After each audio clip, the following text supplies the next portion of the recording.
आज घर पर प्लास्टिक की रखी डिब्बी को मैं बेकार समझकर फेंक ही रही थी कि तभी मेरी माँ आकर बोली, अरे बेटा रुको, इसे फेंकना नहीं है। मैं बोली, माँ भला ये किस काम की है, ये तो बेकार हो गई है और अब ये तो किसी काम की भी नहीं रही है। तो मेरी माँ ने बताया कि इससे हम ढेर सारे पैसे बचा सकते हैं और ढेर सारा समय भी बचा सकते हैं। मैं बोली, माँ ऐसा कैसे हो सकता है, भला बेकार प्लास्टिक की डब्बी से कोई कैसे पैसे बचा सकता है। तो उन्होंने बताया कि हमें बस सिर्फ प्लास्टिक की ये डब्बी लेनी है और एक फोक लेनी है, गैस को ऑन कर देना है और फोक को गर्म कर लेना है और उसके बाद कुछ इस तरीके से इसमें छेद कर लेने हैं।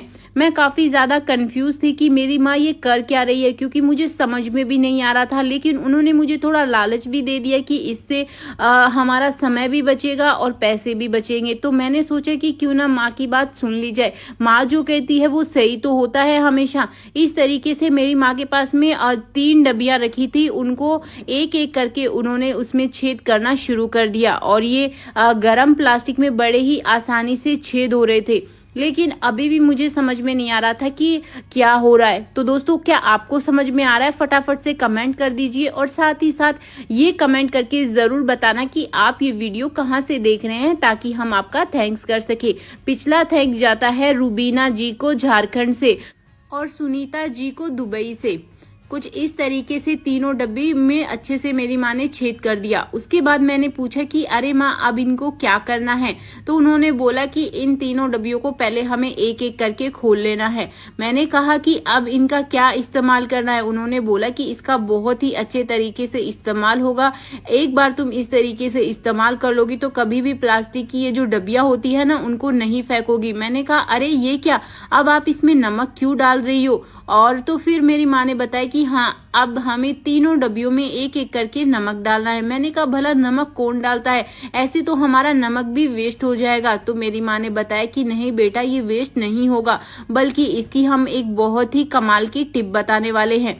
तो मैंने कहा कि अरे अब इसमें हैंड वॉश क्यों डाल दिया। तो उन्होंने बताया कि अरे अगर हैंड वॉश है तो हैंड वॉश ही डालेंगे, फिलहाल हमारे पास में सॉफ्टनर नहीं है, वरना हम इसमें सॉफ्टनर भी डाल देते। फिर मैंने कहा, अरे ये क्या, नमक में लहसुन, अरे ये तो लहसुन खराब हो जाएगा। तो उन्होंने बोला कि नहीं, बिल्कुल भी खराब नहीं होगा। मैंने कहा, अरे अब क्या, अब तो आपने इसमें लौंग भी डाल दिए। और ये क्या, नींबू, आप एक एक डब्बी में ये सारी चीजें एक एक करके क्यों डाल रही हो? किसी में आपने सॉफ्टनर डाल दिया, किसी में आपने लौंग और लहसुन डाल दिया और अब आप इसमें नींबू भी डाल रही हो तीसरी डब्बी में। मुझे तो कुछ भी समझ में नहीं आ रहा है कि आखिर ये हो क्या रहा है। और इस तरीके से आपने डब्बियों को बंद भी कर दिया है। तो उन्होंने बताया कि बेटा हाँ, आज जैसे कि मैंने तेरे को बताया कि बहुत ही कमाल की टिप होने वाली है। तो मैंने कहा, अब तो बता दो कि अब आप इसका करने क्या वाली हो। इन तीनों डब्बियों को माँ ने अच्छे से बंद कर दिया और इस तरीके से उन्होंने सबको हाथ में ले लिया और बोला कि चलो मेरे साथ में, अब मैं तुम्हें बताती हूँ। मैंने कहा, अरे ये क्या?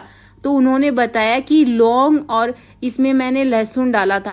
अलमीरा या फिर पर्दे के पास में हम इसको रख देंगे। ऐसा करने से क्या होगा, घर में जितने भी कीटाणु हैं, मच्छर मक्खी है, उसकी स्मेल से सारे खत्म हो जाएंगे और ये हमारे लिए बहुत ही अच्छा है। फिर उसके बाद मैंने पूछा कि अरे ये तो नींबू वाली है, ये हम दरवाजे के पास में बाहर क्यों रख रहे हैं और ऐसा करने से क्या होगा। तो उन्होंने बताया कि ऐसा करने से घर में जितनी भी नेगेटिव वाइब्स है वो सारी खत्म हो जाएगी। फिर तीसरा मेरे अलमीरा में ही रख दिया। मैंने पूछा कि अरे माँ, इसको अलमीरा में क्यों रख रही हो, ऐसा करने से क्या होगा।